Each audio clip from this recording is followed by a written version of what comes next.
हे बघ सुजाता, माझी गोष्ट ध्यान देऊन ऐक. माझ्या बहिणीची सोयरीक झाली आणि पोरग आहे पोलीसमध्ये. लग्नामध्ये थोडी पैशाची गरज पडणार आहे. तर तुझ्या बाबाला बोल 20-1 लाखाची तयारी ठेवा म्हणाव. अहो असं कसं बोलायला तुम्ही? माझे बाबा काय अंबानी नाहीत, काय नाहीत.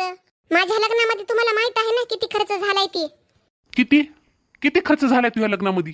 हे बघाव, तुम्हाला काय दिसलं की नाही दिसलं ते मला माहिती नाही, पण लग्नामध्ये खूप खर्च झालाय, खूप कर्ज घेतलंय माझ्या बाबांनी आणि अजूनही ते फेडतच राहिलेत.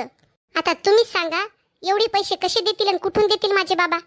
अरे जेवढं तुझ्या बापानं दिलं होतं ना लग्नामध्ये तेवढं तर भिकाऱ्याला देतात. अरे दिलं काय होतं तुझ्या बापानं लग्नामध्ये? 6 लाख आणि 1 गाडी.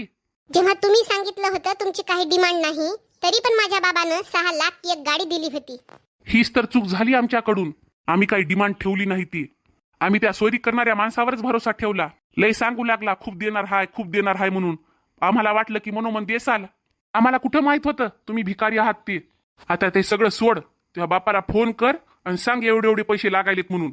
अहो तुम्हाला जराशी लाज वाटना झाली का हे असं बोलायला?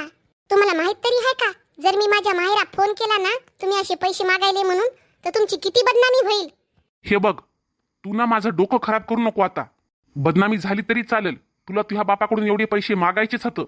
मी ही गोष्ट तुला पुन्हा बोलणार नाही. आता लगेच फोन कर बघ.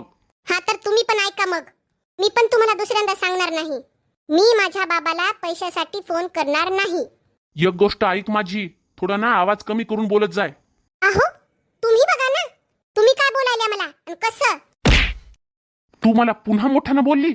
यानंतर जर तू मला अशी बोललीस ना तर तुझी जीभच कापून टाकतो बघ. आणि आजच तुझ्या बापाला फोन करून सांग 20 लाखाची तयारी ठेवा म्हणाव. नाही तर तुझे हातपाय तोडून तुझ्या माहेरात नेऊन फेकून देईल तुला.